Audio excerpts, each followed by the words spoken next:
Right, welcome to Disciplined or Disordered, a dietitian's perspective on establishing nutritional balance in sport. My name is Danny Gillity, the Executive Director at the Eating Disorder Foundation, and I'm delighted to welcome everyone here tonight. Today's workshop is brought to you in collaboration with the Eating Disorder Foundation and EDCare Athlete Edge. I'll be putting information about both organizations in the chat. If you have questions for our speaker this evening, I invite you to use the chat feature to communicate with me directly. We'll save time for Q&A after the presentation, and I'll deliver those questions to our presenter. We will not be sharing the PowerPoint. However, we are recording tonight and we'll send the recording as soon as possible. A few words about the sponsoring organizations. The Eating Disorder Foundation was founded in 2003 with a mission to be an effective resource in the prevention and elimination of eating disorders through free and accessible education, support, and advocacy. We're a Denver-based nonprofit that is now serving individuals and families both nationally and internationally. I want to thank anyone who made a donation upon registration. We're able to provide free services because of the generosity of our community. I'll also add the donation link in the chat if you wish to contribute. And now I'll turn it over to Danielle Morrow, EDCare's Regional Outreach Representative, to share a few words about their program and to introduce our speaker, registered dietitian, Linda Steinhardt. Thank you, Danny. As Danny mentioned, my name is Danielle Morrow, and I'm the Regional Outreach Representative for EDCare. Established in 2001, EDCare is a treatment center that empowers patients to understand the roots of their eating disorder so we can set them on the path to a resilient, lasting recovery. We understand that athletes have dedicated themselves to their sport, and that's why we have dedicated ourselves by recruiting experts in the field to develop the Athlete Edge program. Tonight, I have the privilege of introducing you to one of those professionals, one who understands eating disorders and the athletic experience. Linda Steinhardt is a registered dietitian with EDCare who focuses her work on athletes with eating disorders, disordered eating, and REDS. She obtained her dietetics degree from the University of Texas at Austin after originally graduating with a marketing degree from the University of Missouri, where she played volleyball. During her studies at the University of Texas, she worked with the sports dietitians within their performance nutrition program. After finishing her dietetic internship, she completed a sports nutrition fellowship at the University of North Carolina at Chapel Hill, practicing through a HAES and intuitive eating lens. She returned to Austin to work in private practice before moving to Denver, where she is currently the sports dietitian for Athlete Edge. Her passion lies in helping people develop positive and lasting relationships with food, body, and movement, and helping teams develop positive and supportive team cultures. She believes that oftentimes this involves unlearning diet culture messages that are common in our society and sport culture, and working through the process of relearning how to tune into and honor our own body's wants and needs.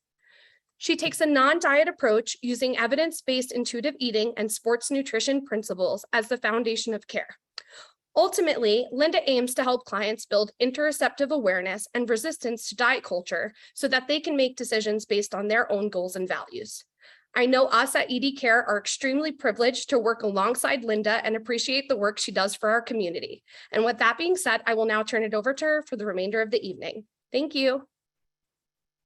Awesome. Thank you so much, Danielle. I'm really excited to get to share some of this information tonight and just kind of hear y'all's thoughts throughout the chat or answer any questions at the end. And so please feel free to type in anything that you want to chat about at the end. I'll definitely leave time for questions or thoughts or anything that comes up for people. So like Danielle said, I'm that dietitian here at the Athlete Edge program and really value kind of working with athletes and active people to help kind of restore a positive relationship with food and their body and their sport and how those things all intertwine. So we'll kind of talk about some of the nuances between those things today, and I'll kind of go over kind of some learning objectives that we're going to kind of focus on. So we'll talk about kind of the ways in which diet culture is actually pretty normalized in our culture. And then also, right, the additional layers of it that athletes might have to face and kind of really go up against and kind of challenge to have that positive relationship with food. We're going to kind of look at the pressures and the messages that they might receive about food, body, and sport, and how those things intertwine. And in a lot of cases, they can kind of create this perfect storm for the potential of an eating disorder. We'll kind of look at the risks of a hyperfocus on food and body size. Those include things like REDS, which stands for Relative Energy Deficiency in Sport, disordered eating, eating disorders. And then we'll kind of describe and look at ways in which athletes can kind of overcome those obstacles and really pursue their athletic goals while also pursuing that positive, kind of lasting relationship with food and their bodies. And that those two things don't have to be mutually exclusive, right? Sometimes there can be pressure on athletes to almost like choose one. And we really want to create an environment where they know that they can get their needs met while also being the best athlete that they can be, if that's important to them as well. So I kind of want to start out with just talking about eating disorder prevalence in the athlete population. I know there's a kind of a lot of words on this slide. And if I could kind of sum it up, it's that eating disorders are much more prevalent in the athletic population. And we'll kind of talk about why, but kind of just looking at some of these numbers, right? Eating disorders, you know, in athletic sports and weight dependent sports who are found to be 25%, that's 1 in 4, right? And even compared to other sports, that's still, you know, that 12% number, it's still 1 in 10, right? That's a pretty high number. And then you can kind of look through these other kind of stats. You'll find different stats based on different papers that you look at, right? And that might be for a variety of reasons. Team culture, right? Depending on who they're sampling. People might not report as often, so that can change the numbers. And then also thinking about, okay, well, it might be really normalized, right, in an athletic population. So people might report, oh no, I don't struggle with these types of things, when in actuality, maybe they do, but it's just so normalized, they might not even realize that it could be something that is a problem or that they could receive help for. And then I'll just kind of point out, right, that, let's see, 1, 2, 3, fourth bullet down, found that 20% of female athletes and 8% of male athletes met criteria for an eating disorder, compared with a much smaller value for non-athlete controls. And so just thinking about, okay, the prevalence in the athletic population of eating disorders is much higher than the general population. And so why is that, right? And so this is one of my favorite quotes. It says, there comes a point where we need to stop just pulling people out of the river. We need to go upstream and find out why they're falling in. And what I think about this quote in relationship to eating disorders in athletes, right, is oftentimes we catch it after. We say, oh, you have an eating disorder, you need support, you need help, we need to pull you out of your sport and perhaps, receive treatment or things like that. And absolutely, that's a part of the puzzle. We need treatment centers and people to identify eating disorders. But also, can we assess why is it so much more likely for an athlete to get an eating disorder rather than someone who doesn't identify as an athlete? So can we go upstream and say, hey, what's wrong with this kind of or what challenges are athletes facing that make it more likely for them to have an eating disorder, and how can we prevent, right? How can we go upstream and help them identify barriers that might be in their way before it gets to a point where we need to say, oh my gosh, you have an eating disorder, right? And kind of have feet in both ponds, right? Pulling people out of the river, but also, hey, what are we doing to figure out why they're falling in? So I often like to start presentations kind of just defining what we're talking about when we say diet culture, right? When we say diet culture contributes to people developing eating disorders, okay, what does that mean? And so a really wonderful anti-diet dietitian, Christy Harrison, this is kind of how the 4 pillars of how she kind of defines diet culture. So she says, diet culture worships thinness and equates it to health, moral virtue, and superiority. And so when we think about this in an athletic context, this can have multiple layers, right? So when we think about, okay, worshiping thinness, in some circles, right, in some sports, perhaps thinness or lightness or a certain body type, right, might be kind of praised. On the other hand, right, there can be sports or sport cultures where maybe muscularity is emphasized, and perhaps outside of sport, thinness is emphasized. So that can create an even harder dynamic related to body image or athletic ability, right, that athletes might face. They might have two different body image ideals that they're trying to navigate, and neither of those might support where their body wants to be. They might be pursuing body types because of society's expectations of them. The second kind of pillar, she says, diet culture pressures people to feel compelled to spend a massive amount of time, energy, and money trying to manipulate their body size. And so again, this plays out in both the sport world and in a larger societal kind of expectation of us to try to spend money or spend time and energy trying to pursue, quote unquote, an ideal body size. She says diet culture demonizes certain foods and ways of eating while elevating others, which forces people to be hypervigilant about their eating, ashamed of making certain food choices, and ultimately distracts them from their pleasure, their purpose, and their power.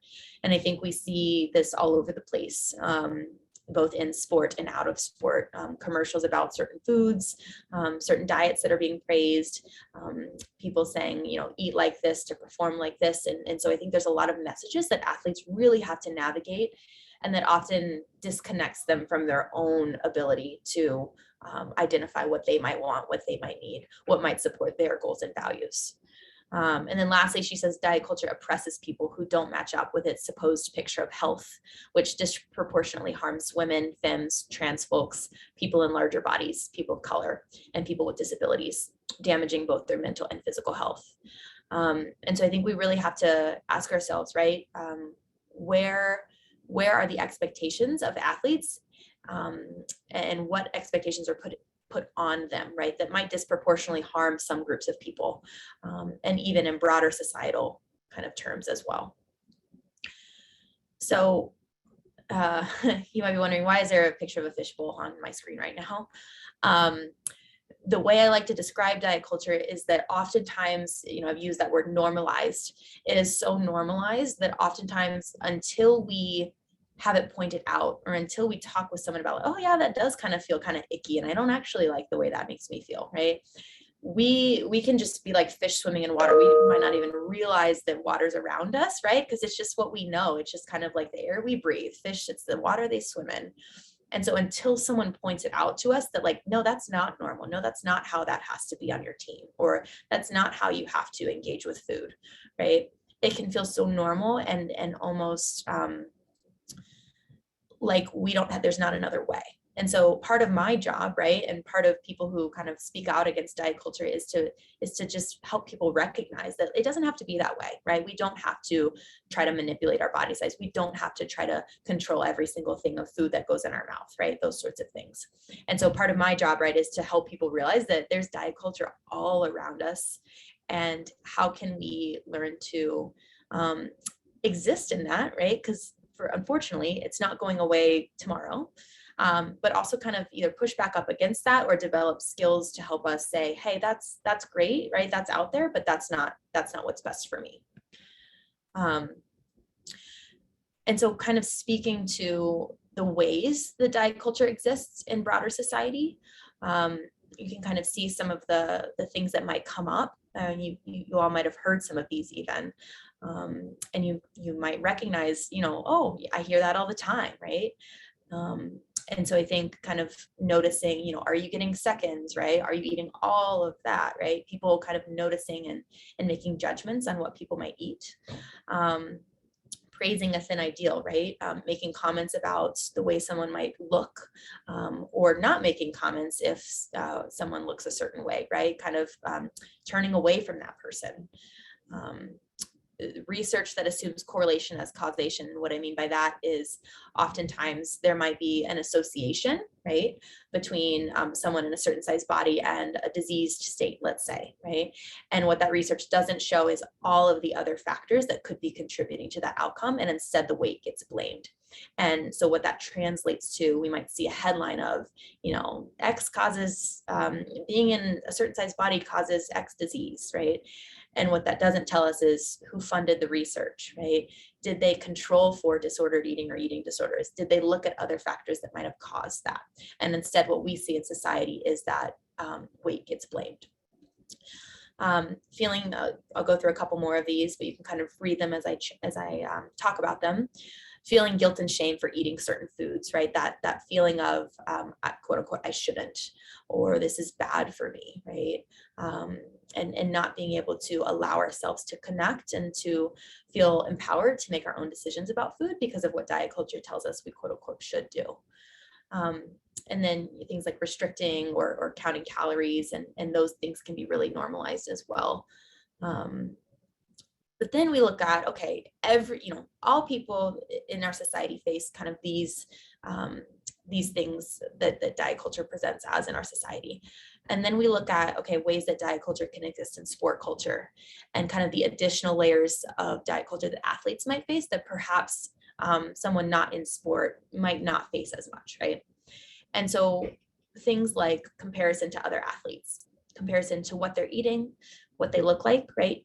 Competing for playing time. And so if I'm competing with someone else for playing time and I think that I could get an edge, right, with eating a certain way, or if I see them eating something, do I compare what I'm eating to that, right? We talked a little bit about that athlete versus non-athlete body image. So kind of the comparison there of, okay, in my sport, I'm expected to be muscular and be strong and be athletic, and outside of sport, maybe that's perceived differently. And so kind of rationalizing, okay, what do I do with that, right? That kind of contradiction there. There might be pressure from parents or coaches to, again, eat a certain way or look a certain way, unfortunately. And, when your coach decides your playing time and you look up to your coach, or you have to trust your coach, and perhaps, if you get a message from your coach that eating a certain way will make you quote unquote better, right? It's really hard to say, no, coach, that's not what's best for me. It's hard to do that as an athlete in that power dynamic. There can be poor sports nutrition messaging. And as a dietitian, I will say this, right? I think sometimes it can be harmful, the ways in which nutrition messaging is presented to athletes. And so I think we have to be really mindful of the fact that we don't disrupt their relationship with food as we're presenting nutrition messages. There can be this idea that we have to earn or burn food. And I mentioned earlier how sport or movement can kind of intertwine with relationship with food. And this is one of the ways that I see it intertwine most, is this feeling of, okay, well, I have to earn my food by playing my sport, or I have to burn it off later by exercising more, or I'm confused on what I eat on rest days. And so that can be a really important kind of learning opportunity for people to kind of work through. And then you can kind of see the rest of this list, but there's a lot of factors that kind of go into why those eating disorder prevalences in athletes can be higher, right? They face these additional kind of barriers to having that positive relationship with food and sport in their bodies. So then we look at kind of additional barriers, right, that athletes might face that might not be related to diet culture specifically, but that can make it difficult to have this positive relationship with food, or to get enough to eat sometimes. So athletes have busy schedules, and this isn't necessarily specific to athletes. I know lots of people have busy schedules, right? But this can be a barrier, right? Lack of time, they're going from class to class, practice to practice. We can also get blunted hunger cues, or kind of suppressed hunger cues from exercise. So this can be really confusing for athletes, and they might say, well, I'm not hungry, so I don't know when to eat, I don't know how much to eat. And that's a legitimate thing that we have to talk about and work through and figure out, okay, you're not hungry, and how do we make sure you still got enough to eat? Financial concerns. So oftentimes, I'll give the example of the college population. They might be going to school for the first time and maybe trying to pay for groceries. And that can be really difficult, trying to figure out, what do I buy to get enough, but also not break the bank. They might feel unfamiliar in the kitchen. I'll give the example of a college athlete again, if this is their first time out of the house and trying to figure out what to cook for themselves. Medications that can suppress hunger cues. If they've grown up in a family that might put diet culture kind of up on a pedestal and send those messages, they can be internalized by the athlete. Discrimination, right, and other forms of just kind of outcasting can make it really hard for just mentally and stress wise sometimes can put people at risk for developing an eating disorder, or oftentimes can put people at risk for developing an eating disorder. And then of course the media, seeing pictures or stories or documentaries or things like that that can kind of praise certain body types. And so then we think about, okay, so there's all these barriers that we all face in diet culture. There's additional barriers that athletes might face. Oh, my lights went off. Sorry, let me just move so my lights come back on. And then there's kind of these logistical barriers that they might face. And then we look at common characteristics of athletes. And oftentimes they can be super helpful in their sport. I'll give the example of the first one. So discipline, right? That might be super helpful for an athlete to be a competitive, strong-willed, right, person, right? In the hands of an eating disorder, that characteristic, that trait can also be really helpful to maintain an eating disorder, right? They might be very good at restricting themselves and sticking to this plan that they might have set for themselves. Similar to, okay, if they have a commitment to training, great, wonderful. In the hands of an eating disorder, that can look like excessive exercise. So these traits, right, can exist on a spectrum, but oftentimes characteristics that athletes commonly exhibit, not everyone, can also be really predispose them to an eating disorder. I'll give one more example. So they are easily coached, right? That can turn into, or that can be over compliance in the hands of an eating disorder, such that they might really want to impress their coach.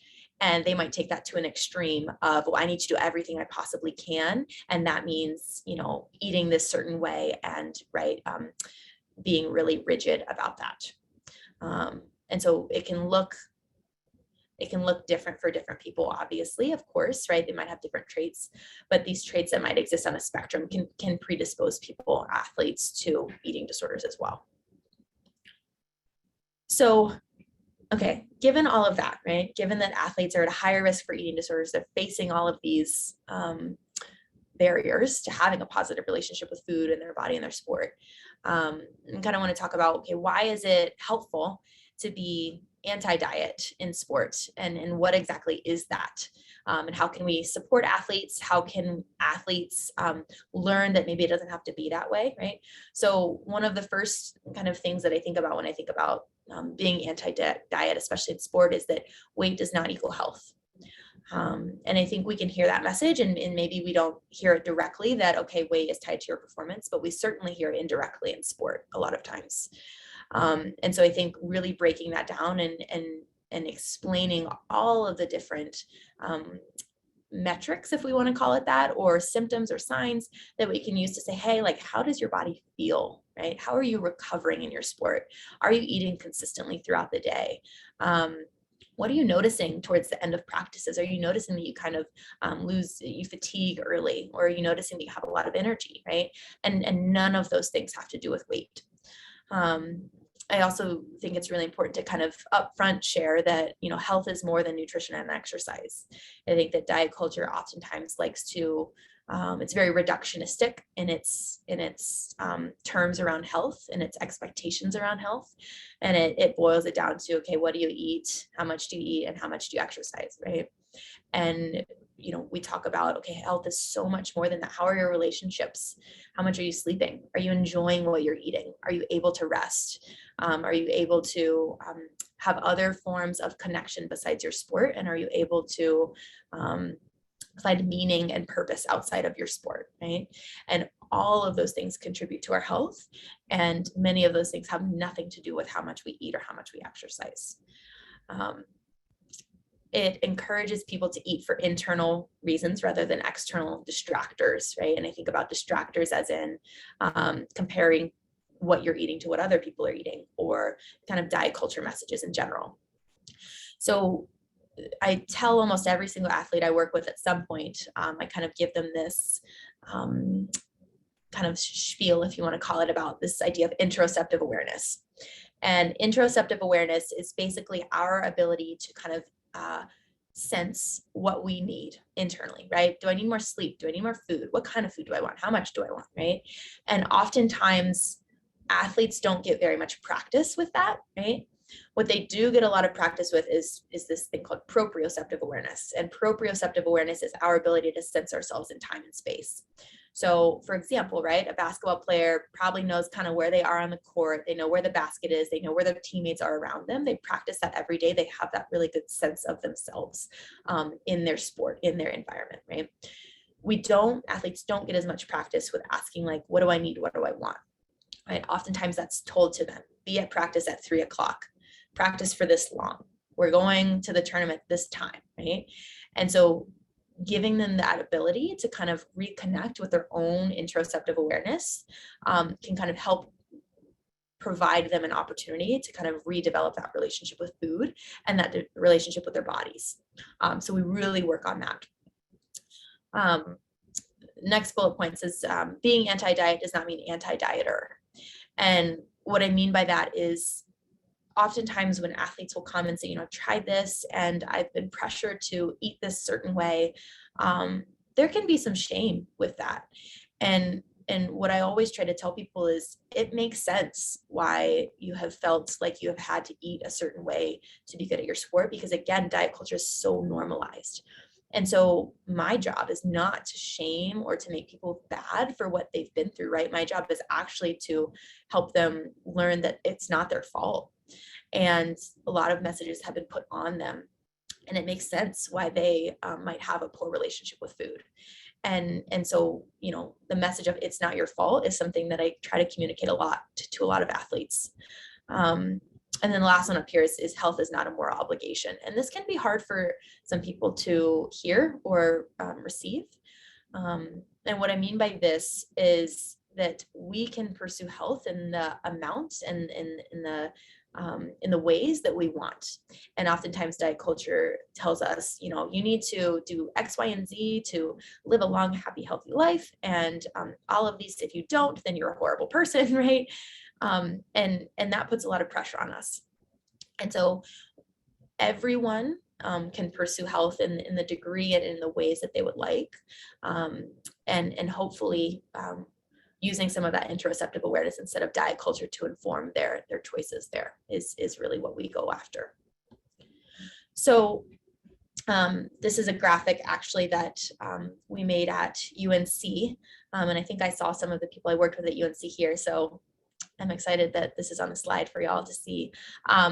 We talked a lot about keeping diet culture out of sport culture, and I think that's a wonderful message. And so how do we do that, right? And so you can kind of read the differences between what an anti-diet sport culture might look like on the right there, and how diet culture might show up in sport culture. And I think it's important to say, right, it's a culture shift. And for a lot of sport environments. And so the first step, right, can be kind of acknowledging diet culture, right? Getting people to acknowledge the water around them, and calling it out and saying, hey, I'm noticing that this maybe isn't as helpful, right? And here are other ways that we could perhaps approach this. What do y'all think, right? I think being curious about why and how things are done, do they support the athlete's performance?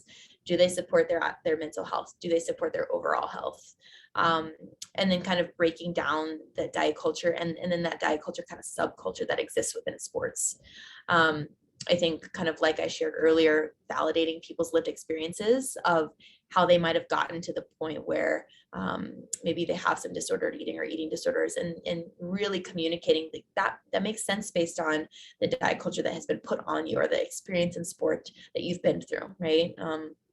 And then kind of working with them to say, you have control in this situation. And what I mean by that is you can learn to be the boss of your own self, right? And you can learn to kind of tap into what you need and what you want, rather than being driven by diet culture, being driven by those external distractors. The last thing on the slide is kind of focusing on performance and training instead of body size. And so I think that is often a big shift in sport cultures. A question I ask people is, hey, are you, if the goal is to be a good athlete, right? If that's all we cared about, and of course we care about a lot more than just being a good athlete, but if that's all we cared about, right? Are we truly pursuing performance, or are we truly pursuing a look, right? Or how we think we should look to be a quote unquote a good athlete, right? And so really breaking those things down and often breaking those kind of misnomers down of what it means to be a good athlete, and that looks or weight or size doesn't really have anything to do with that. So what do we talk about?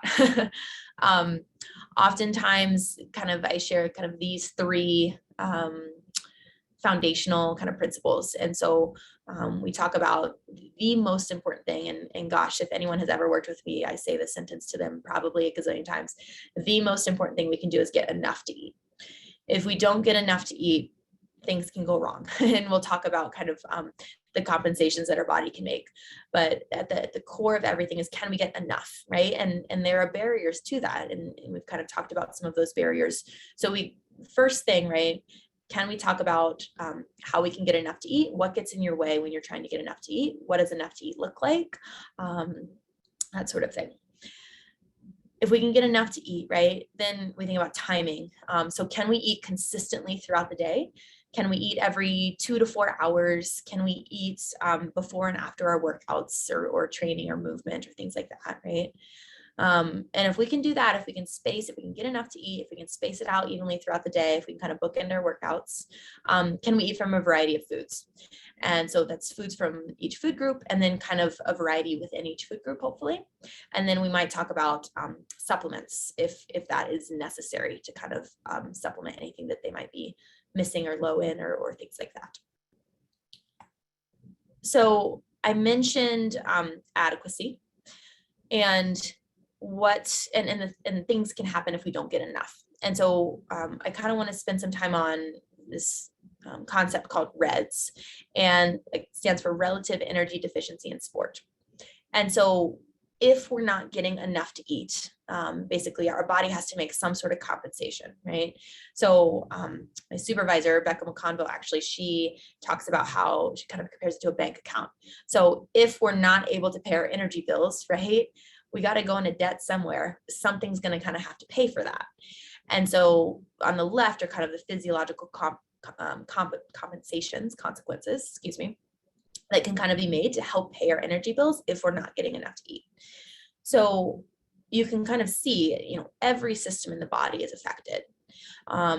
So we might get sick more often, right? Because it takes energy to fight off illnesses. So that immunological circle there. If we're a female, or if we should be getting a period, that might either go away, it might become less frequent, it might become lighter, right? Because it takes energy to have a menstrual cycle.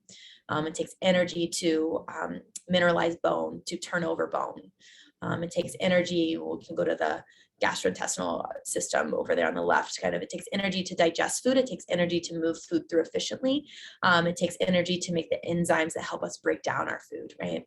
And so all of these systems can be compromised, and we don't necessarily know which systems for which people will be compromised, right? We know that a variety of these might happen to every person. But I often tell people, right, you might still have your period, but we might know that, okay, these other systems are kind of being compensated, and your body might be genetically programmed to preserve that particular system, right? And so this is a really helpful kind of framework to say, hey, we know your body's not getting enough because look at what you're noticing that's happening for you, or look at the symptoms, look at the repeat stress fractures that you've had, for example. That's a sign from your body that you might not be getting enough. And it's having to make some sort of compensation. It's trying to communicate a message to you that, hey, we need more. On the right side are kind of some performance consequences as well. And so those athletes might notice those more initially, especially, right? If they might notice more fatigue, they might notice they're getting injured more often, or their injuries are taking longer to heal. They might notice, hey, they're working really hard in the gym, but they're not having the same training response that they've had in the past. And so those can be really good cues as well. I mentioned, right, if we don't talk about weight, what do we talk about? We talk about these things, right? What are you noticing in your training, and how can I support you in getting enough to eat so that we can make sure you have the performances that you want as best we can. So the way I like to kind of describe, so REDS is kind of a function of, if we don't get enough to eat, our body has to make compensations. And not just enough to eat, but hopefully consistently throughout the day, like I mentioned. And so I like to talk about it in terms of, I'll show some pictures in a second, but this is an example, right, of someone perhaps eating adequately and consistently throughout the day. And I don't always love to show food pictures because everyone's different, needs different things. And so this might not be enough for some athletes. This might be great for some athletes. And so it's less about kind of the exact foods and more about the kind of themes of, okay, they're eating consistently throughout the day, they're having multiple food groups and things like that. This is also kind of an example of, okay, let's say an example of a collegiate swimmer that might have a lift and then they go to swim in the morning. So this is kind of an example of someone eating adequately and eating often, right? And this kind of graph shows, okay, the kind of bumps there show, okay, they ate a meal, their energy goes up. Okay, then they use that energy and it goes down, right? And then maybe they eat a snack and then they get more energy and then it goes down and throughout the day. And so those compensations, that kind of red zone right there is kind of describing those reds compensations that the body might have to make if they don't get enough to eat. Okay, so we want to stay right above that line, right? And we want to stay kind of out of that zone where the body has to make compensations. And what I always tell people is we don't really want to play with that line either. We don't want our body to say, well, I'm kind of teetering on the edge and I might have to make the compensation. We want to stay clear above that line so our body doesn't have to feel in danger. Okay, and so what can sometimes happen is because of, let's see if I can change slides. There we go. Because of a variety of reasons, right? Diet culture, additional diet culture that might exist in sport culture, logistical barriers like being really busy or not forgetting or not kind of preparing to pack snacks or things like that. A couple different kind of scenarios can play out, and I'm sure more than I'll show today, but I'll share a couple. So sometimes what I see is athletes backloading energy, where they won't eat as much during the day, and then they might have, more solid dinner and night snack or whatever. And so what that can leave our body with throughout the day, right, is not enough. And so throughout the day, our body might have to kind of figure things out and have to make those compensations, even if we eat a more solid dinner or even if we meet our energy needs by the end of the day, our body can kind of be in that compensation mode throughout the day. Okay. This might be someone who's not eating often enough, right? So I talked about timing and consistency throughout the day, eating every 2 to 4 hours. So if an athlete or if someone is not utilizing snacks, let's say, right, they might not be eating often enough throughout the day, our body can kind of go into that compensation mode of like, hey, I'm running out of energy, I don't have enough, I need to make some compensations to get me to the next time that I eat, right? And then lastly, this is one that can be relatively common as well. We call it grazing. And so this might be an athlete who's saying, well, I eat all the time. I eat, so much throughout the day, but they might be grabbing kind of handfuls of things, right? They might be grabbing like a handful of nuts here, a package of crackers here, and things like that, and never really getting kind of a full meal. And what happens is our brain never gets the signal that, okay, you're good. Right? You're safe. You've got enough to kind of do the kind of background functions that you need to do. You've got enough to digest food. You've got enough to think clearly and concentrate well, right? And so we might kind of be playing with that line the whole day, even if an athlete feels like, well, I'm constantly eating, right? And so there's education that we can provide in any of those scenarios to kind of help them meet their needs and kind of challenge some of those either diet culture barriers, sport diet culture barriers, or logistical barriers, or a combination of the three, so we can get more back to this, so that we don't have to play with that line, and so that our body feels safe to meet its needs at all points throughout the day. Okay. So if we're thinking about how do we prevent disordered eating, I kind of mentioned that early on with that quote, or eating disorders or REDs. I think one of the first things that I always really value is screening, not assuming, right? And really asking questions and then listening. I think oftentimes it's really easy to ask an initial question and have an answer and then move on. And I think athletics is really fast paced, right? It can move quickly. And I think we can do a disservice to athletes if we don't listen and really ask them what their experience has been, how they feel about food and their bodies, and how that has maybe evolved over time, or how that's maybe correlated with different experiences they've had in sport, right?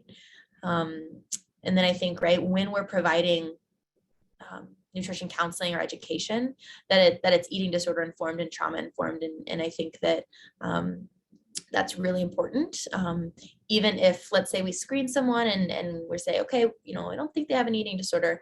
The nutrition education and the communication between coaches and providers to that athlete still needs to be eating disorder informed, because we really don't know for certain, right, if someone is struggling all the time, or if something we say could spark something.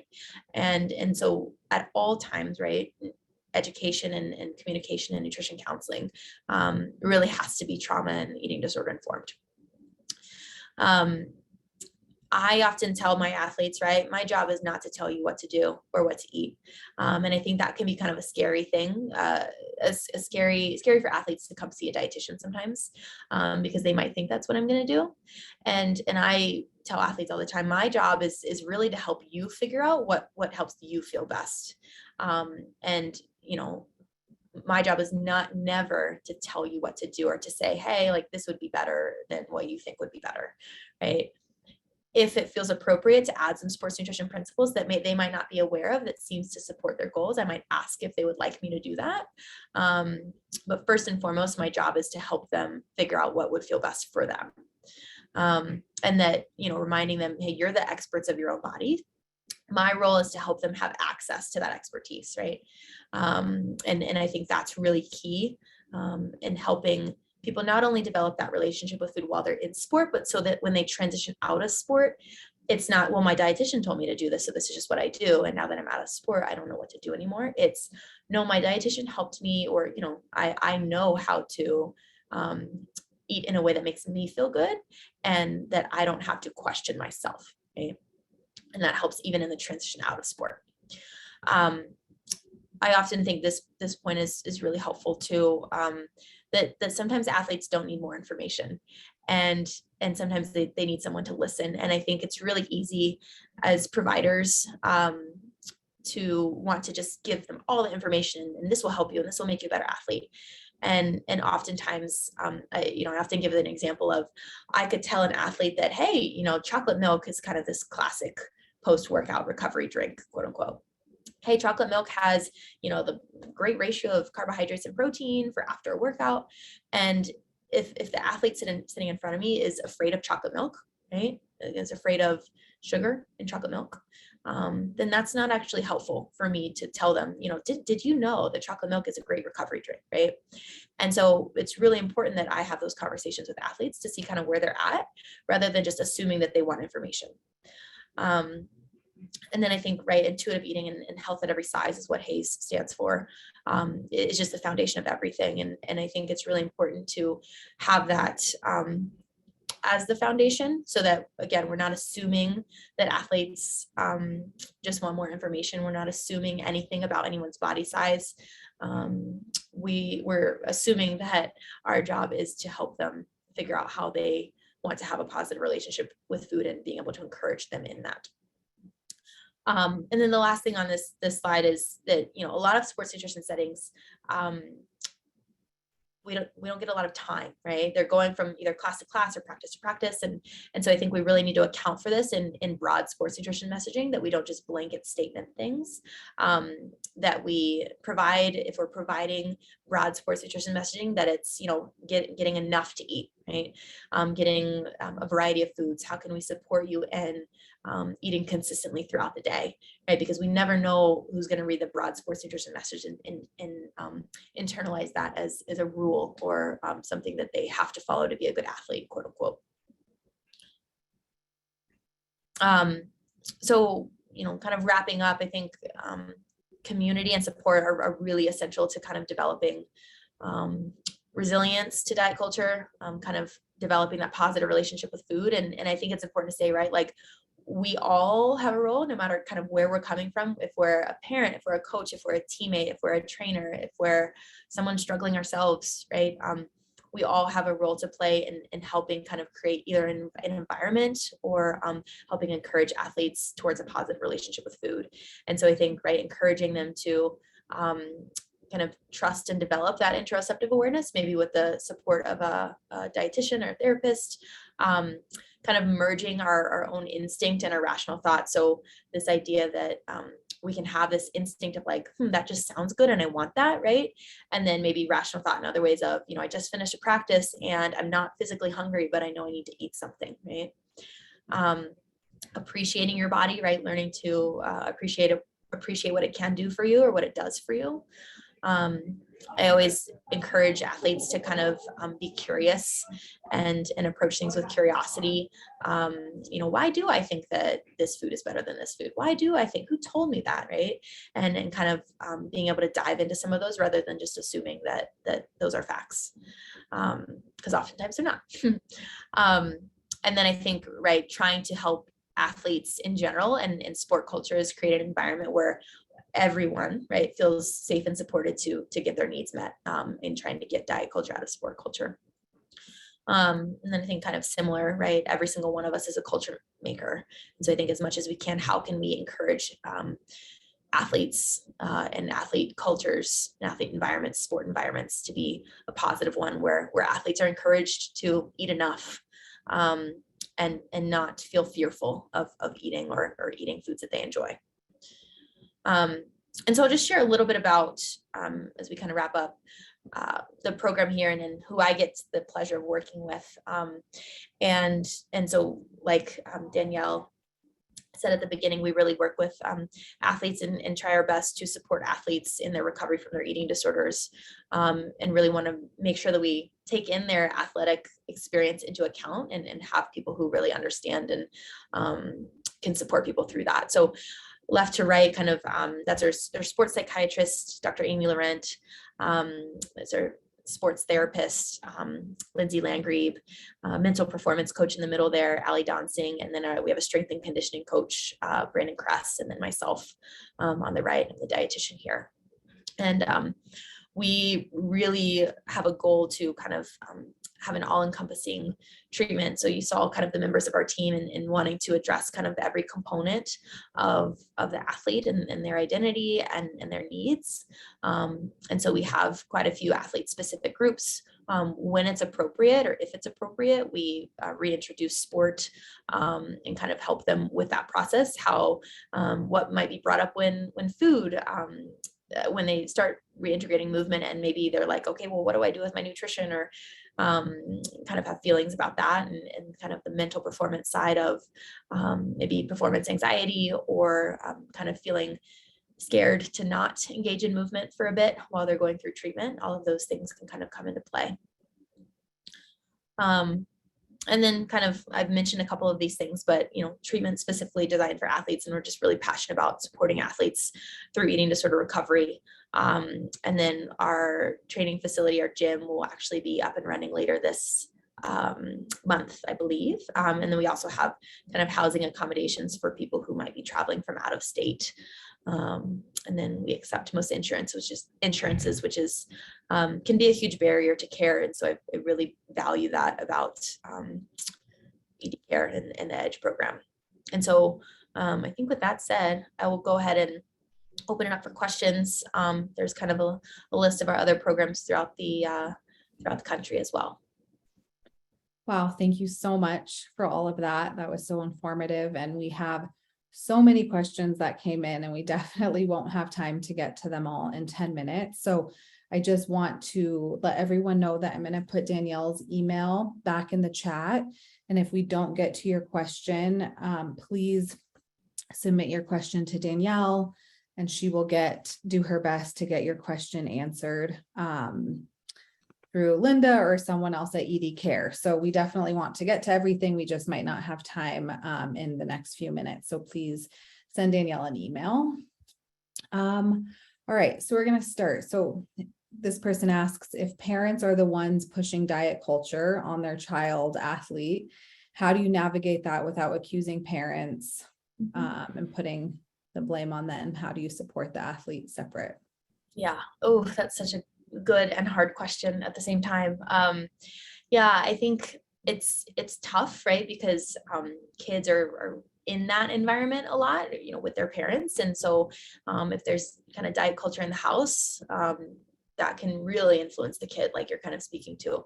I think one of the things I think about is acknowledging that, like, it makes sense. I mean, I always think about, it makes sense why the parents are thinking this way, right? Because we all live in diet culture.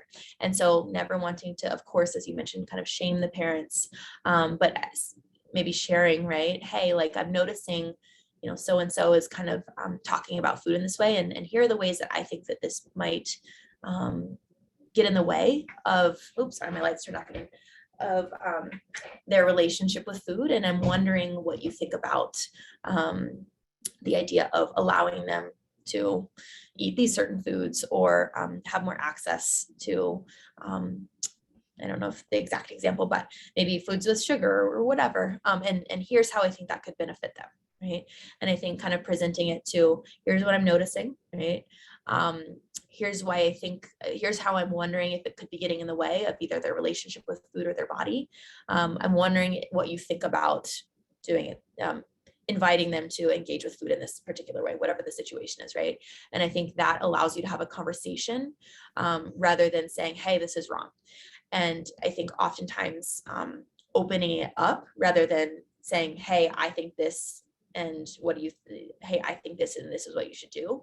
Because I think that kind of dynamic can turn parents off rather than wanting to have that conversation, saying, here's what I'm noticing. What do you think about this? And then being able to navigate the conversation from there. Hope that helps. Yeah, that's very helpful. Thank you. I feel like we could do a whole presentation just on that. So Oh gosh, yeah, we might have to, but thank you for answering. Yeah. All right, there's a question. Any thoughts around navigating and supporting an athlete returning to their sport after time off to focus on recovery from an eating disorder? Yeah, it can be a hard transition. I think so. Some of the things that come up initially that might be hard just to kind of have on our radars is they might not be in the same place in terms of physically, or kind of like, I don't love this word, but fitness. So they might be returning to a place where they're like, I don't feel the same as I felt before. And that might feel really disorienting to them. And that might make them question their recovery, or if this is going to quote unquote work, right? If they're ever going to get back to that place where they were before sport.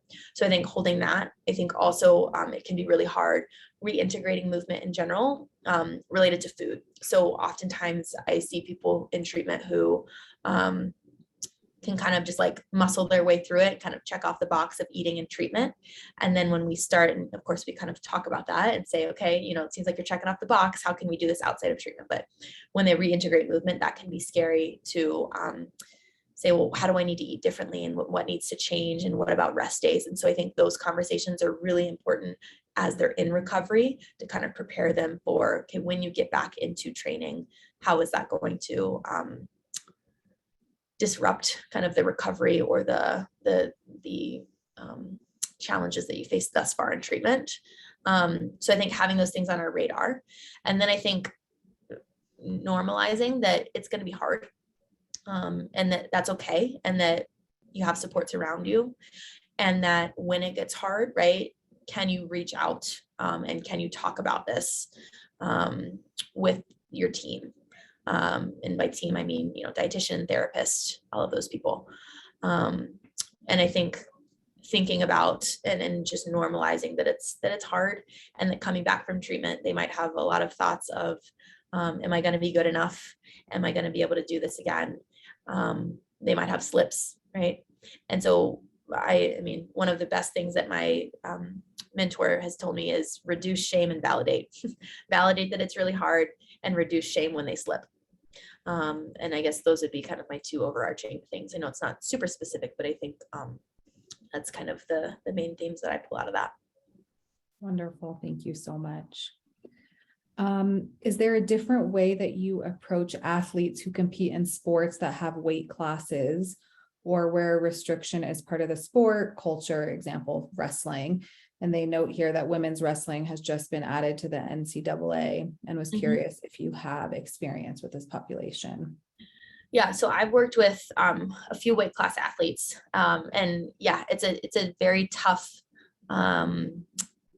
population, just because it's like doubly normalized, right? Like that is often, unfortunately, part of the culture. And so the approach that I often take is explaining the risks of that, explaining the risks of a hyperfocus on body shape and size, explaining the risks and talking through this with them too, right? Like explaining and talking through the risks of decreasing food intake, not only on kind of mental health, but also on performance. And then oftentimes I've had quite a few weight class athletes who we've talked about, hey, like, is this something that you enjoy? Is this something that you, how does restricting your food intake, how does weighing in, how does kind of constantly being aware of how much you weigh affect you? And a lot of people have gotten to a point, that I've worked with where they're like, I actually don't like this and I need to figure out a different way. And so, I mean, I've had quite a few athletes actually who would start out when they first started meeting with me, and they would cut weight down to a certain weight. And by the end of working together, they're like, I'm not cutting weight anymore. I'm going to fight at my kind of, it's called like your walking around weight, kind of your more natural set point weight. I will say I have learned a lot from my clients about weight class sports, and that there can be pressures to fight at a lower weight class based on kind of like perceived safety, right? Based on if someone's much taller and maybe can throw harder punches, and if you're shorter but at the same weight as a taller person, right, there can be some pressure to go down weight classes. And so that's something that I was not aware of. There can also be pressure in collegiate settings based on, okay, well, this is a scholarship person and I'm probably not going to be able to fight in this weight class. And so pressure to go down weight classes. And so really talking with them about the risks of doing that, and if that's something that they still want to do. I'm never going to force anyone to do anything. I will share the risks. I will share my thoughts. I will ask them their thoughts, right? And let them make their own decision. But I want that decision to be informed with information that they don't have to do that if they don't want to. Wonderful. Okay. I think we have time for one more question. So someone brought up just the idea that we haven't really touched on neurodivergence in this presentation. And, which makes like intuitive eating more challenging. And as this person says, as a neurodivergent athlete, I'm wondering what advice you might have for helping those with executive function challenges. Is there a third path or another approach for those athletes? Yeah, I really appreciate that question, and thank you for bringing that up. I think, one thing I think about with intuitive eating is that at the core of it is eating for self-care. And so, however, that can be accomplished, right? That's the goal, eating for self-care, eating to take care of ourselves. And so are there ways that might make that easier? Setting alarms on your phone, things like that can provide, listing out, okay, at this point I have the capacity to make a microwave meal or to pick up takeout. And other times I might have more capacity to make a more involved meal, or maybe I never have that capacity, right? And so thinking about at the core of it, how can we help ourselves get enough to eat and eat for self-care? And that is part of intuitive eating also. And if that doesn't feel like that connects to that language of intuitive eating, okay, how can I eat for self-care? How can I set myself up for success to make sure I can get enough to eat? Kind of navigating the barriers that are in my way, right? And so we talked about a lot of barriers, and I'm, apologize I didn't include that as a barrier, because absolutely, right? And so how can I navigate that barrier to help myself take care of myself in terms of getting enough to eat, that sort of thing. Wonderful. Well, thank you so much. We've gotten so many people writing in just saying how amazing this presentation was. Again, the recording will be available hopefully in 48 hours or so, and we'll send an email notification to everyone. And, there were so many thoughtful, really detailed questions that we just didn't get to. So if you're wanting to chat about your question, please email myself or Danielle, and we will get back to you as soon as possible. with an answer. So we don't want to leave you hanging. So our apologies, we weren't able to get to everything, but thank you, Linda. We're really grateful for your time, and to Danielle for this partnership. And thanks everyone for being here tonight. And we will hopefully have another athlete presentation presenting sometime soon. So thanks everyone, and we will be in touch. Thank you. Thanks, y'all.